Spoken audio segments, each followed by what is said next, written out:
Savitri silks చేనేత వస్త్రాల అద్భుత ప్రపంచం. సంప్రదాయం స్టైల్ ఒకే చోట.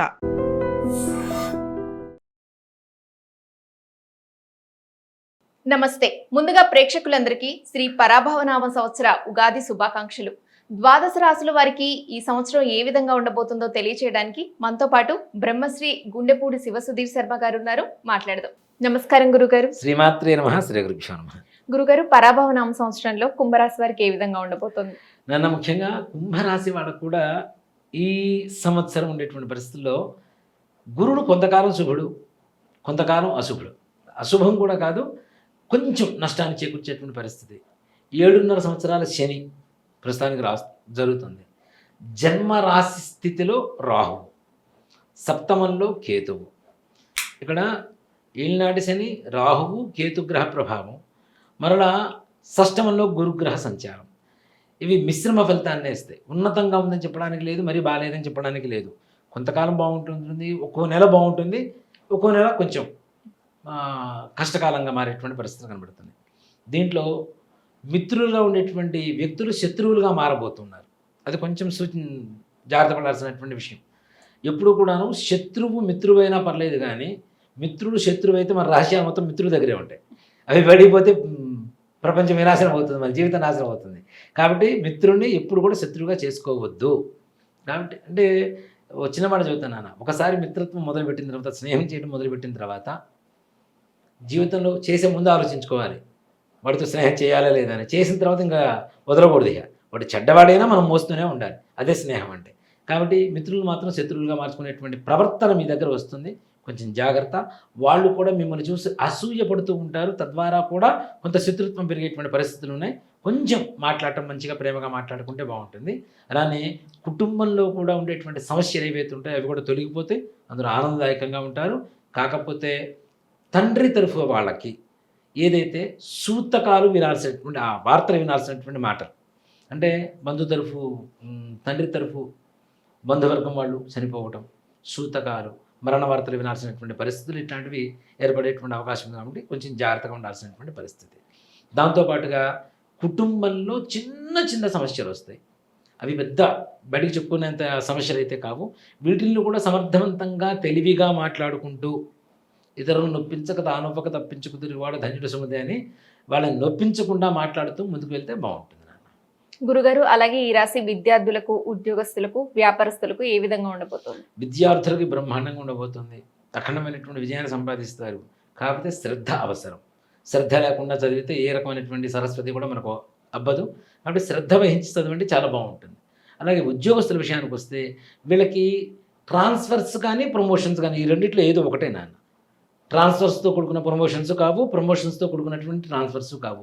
ఏదో ఒకటే. ఉన్న స్థానంలోనే ఉంటూ జీతం పెంపుదల కావడమా, లేదా ట్రాన్స్ఫర్స్ మనకి ఇష్టమైనటువంటి స్థానానికి వెళ్ళటమా, ఈ రెండిట్లో ఏదో ఒకటి మాత్రమే జరిగేటువంటి అవకాశం ఉన్నది. కాబట్టి తగిన జాగ్రత్తలు తీసుకోండి. అంటే ఏది కావాలి అనేటువంటిది మనం నిర్ణయించుకోవాల్సినటువంటి సమయం ఉన్నది. కాబట్టి దీన్ని నన్ను అడిగితే ఉన్న చోటనే ఉంటూ ప్రమోషన్స్ తీసుకోవడం అనేటువంటిది ఉత్తమమైనటువంటి లక్షణం. ఆ తదుపరి ఎట్లాగో నెక్స్ట్ ఇయర్ కూడా మళ్ళీ ట్రాన్స్ఫర్స్ జరుగుతాయి. కాబట్టి దాని గురించి ఆలోచించాల్సిన అవసరం లేదు, బాగుంటుంది. అలాగే వ్యాపారస్తుల విషయానికి వస్తే వీళ్ళకు కూడా అఖండమైనటువంటి లక్ష్మీ యోగం ఉంటుంది నాన్న. వీళ్ళల్లో ముఖ్యంగా పక్క వ్యాపారస్తులు అసూయ ద్వేషాలతో కూడుకున్నటువంటి వాళ్ళు అవుతుంటారు. వీళ్ళ మీద చేసేటువంటి అనేక రకాలైనటువంటి చెడు క్రియలు ఏవైతే ఈ దిష్టి తీసేసి పారేయటాలు ఇట్లాంటివన్నీ కూడాను వీళ్ళకి తగిలేలా చేయాలి అనేటువంటి శత్రుబాధలు ఎక్కువగా ఉండేటువంటి అవకాశం ఉంది. కాబట్టి ఆ విషయాల్లో తగిన జాగ్రత్తలు చూసుకుంటూ వెళ్ళాలి. అలాగే రాజకీయ నాయకులకు, కళారంగం వారికి ఏ విధంగా ఉండబోతుంది? రాజకీయ నాయకులు కూడా బ్రహ్మాండంగా ఉండబోతుంది అన్న. వీళ్ళకి శత్రువులు కూడా మిత్రులు అవుతారు. ఈ రాజకీయ నాయకుల వ్యవహారానికి వచ్చేసరికి ఉన్నతాధికారులు మంచి స్థానాన్ని ఇచ్చేటువంటి అవకాశం ఉంది. అలాగే ఎలక్షన్స్లో నిల్చున్నా కూడా గెలుపు అనేటువంటిది తథ్యంగా ఉంటుంది. ఎదురు వాళ్ళు ఎంతటి వాళ్ళైనా వీళ్ళు పోటీ ఇస్తూ ఇక్కడ ఎట్లా ఉంటుందంటే గెలుపు వస్తుంది, కానీ చివరి క్షణం వరకు కూడా ఒత్తిడే, టెన్షన్. అంటే చివరి ఓటు లెక్కింపు అంటుంటారు కదా, అట్లా చివరి ఓటు వరకు కూడా వీళ్ళకి ఏ రకమైనటువంటి టెన్షన్, గెలుస్తామా లేదా అనేటువంటి దీంతో ఉంటారు. కానీ చివరికి మాత్రం గెలుపు విడత పట్టానే ఉంటుంది తప్పనిసరిగా. అలాగే అప్పుల బాధలు, కోర్టు గొడవలు, కుటుంబ గొడవల వరకు ఏ విధంగా ఉండబోతుంది? రుణబాధలు తొలగిపోతాయి. కానీ రుణబాధలు తొలగిపోయేంత స్థాయికి మనం కష్టపడి సంపాదిస్తే తొలగిపోతాయి. ఇంట్లో కూర్చుంటామంటే ఇక్కడ లేజినెస్ కూడా పెరుగుతుంది నాన్న కొంచెం. ఆ లేజినెస్ అనేటువంటిది కొంచెం తగ్గించుకుంటే, బద్ధకం తగ్గించుకుంటే ఏదైనా ఆర్థికంగా కూడా బాగుంటుంది, అప్పులు తీర్చుకోవడానికి కూడా బాగుంటుంది. అలాగే కోర్టు వ్యవహారాలు, దీంట్లో కొంచెం చుక్కెదురుగా ఉంటుంది వీళ్ళకి. కోర్టు వ్యవహారాలు అంత సానుకూలంగా ఉండవు. పిత్రార్జితం వెనక తండ్రి తరఫు నుంచి వస్తున్న ఆస్తులు వస్తాయి అనేది మాత్రం గ్యారంటీ లేదు, కానీ కొంత సానుకూలంగా ముందుకు వెళ్తూ ఉంటుంది. ఒక్కసారి పరిష్కారం అవ్వడం అనేది మాత్రం ఈ సంవత్సరంలో జరగడం కష్టం. ఏదేమైనా ఆగస్టు తర్వాత పరిష్కార మార్గానికి మీకు ఒక దారి కనబడుతుంది. దాన్ని పట్టుకొని వెళ్తే తప్పనిసరిగా పరిష్కారం అవుతుంది. అలాగే విదేశాలకు వెళ్ళాలి అనుకునే వారికి, వివాహం కాని వారికి ఏ విధంగా ఉండబోతుంది గురుగారు? ఇక్కడ వివాహం కానిటువంటి వారికి ఈ సంవత్సరం అవ్వడానికి అవకాశాలు ఉంటాయి, కాకపోతే ఎక్కువ సార్లు ప్రయత్నం చేయాల్సి ఉంటుంది. అందుకని ముందుగానే ఇప్పుడు సెలెక్టెడ్ మెంబర్స్ని తీసుకుంటాం, దాంట్లో కరెక్ట్గా ఎవరు అనేది ముందుగానే మనం ఒకటి జాతకం కావచ్చు, వాళ్ళ ఆర్థిక పరిస్థితి కావచ్చు, వాళ్ళ ఉద్యోగ స్థితి కావచ్చు, ఒకటికి 2 సార్లు మనం ఆలోచించుకొని మాట్లాడుకొని ముందుకు వెళ్ళడం, తద్వారా అదే సంబంధాన్ని చూడటం అనేటువంటి చేయటం మంచిది. మంచి వివాహ యోగం జరుగుతుంది. అలాగే సంతాన యోగం కూడా మంచి యోగం నాన్న.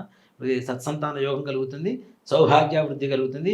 ఇంట్లో ఎంతకాలం ఎవరికైతే భార్య కానీ భర్త కానీ హెల్త్ బాగాలేదో వాళ్ళకు కూడా ఆరోగ్య పరిస్థితి మంచి మెరుగ్గా ఉండేటువంటి పరిస్థితి కనబడుతుంది.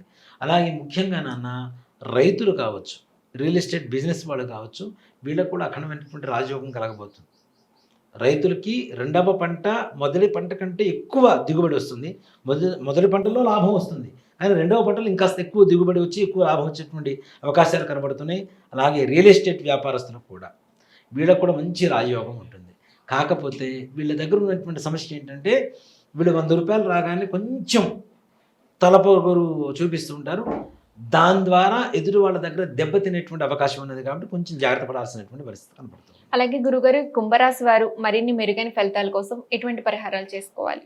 కుంభరాశి వాళ్ళు నాన్న ప్రతి శనివారం శివాలయం దర్శనం చేసుకుంటూ, మనకు వడలు ఉంటాయి కదా, వడలు తయారు చేసిన మినప వడలు ఉంటాయి. ఈ మినప వడల్ని 18 వడలు చేసుకొని రాహుగ్రహం దగ్గర పెట్టి నైవేద్యం పెట్టి ప్రదక్షిణాలు చేసి చక్కగా బయటకు వచ్చి ఆ మినప వడలు ఒక 18 వడలు ముష్టి వారికి పంచిపెట్టడం బయట బీదనారాయణలు, దాంతోపాటు కాయిన్స్ ఇవ్వడం. ఇలా ప్రతి శనివారం చేస్తే వీళ్ళకు ఉండేటువంటి సమస్యలన్నీ కూడా తొలగిపోయి ఇంకా ముందుకు వెళ్ళడానికి అవకాశం కనబడుతుంది. ధన్యవాదాలు గురుగారు. శ్రీమాత్రే నమః. శ్రీ గురుభ్యో నమః. తవ్వండి, తవ్వుతున్న శివలింగం. పరమాత్మకు జీవా సరే, దాన్ని అట్లా కప్పేసేయండి, చూపించదండి. Krishna is there. మూర్తి పూజ కాదు, సాక్షాత్ బ్రజేంద్ర నందన భగవాన్ ఉన్నారు మూర్తిలో. ఏమీ ఆశించకుండా ఆరాధించే వాళ్ళు కూడా ఉన్నారా ప్రభుజీ? నిజమైన భక్తి అంటే మనకు తెలియదు కాబట్టి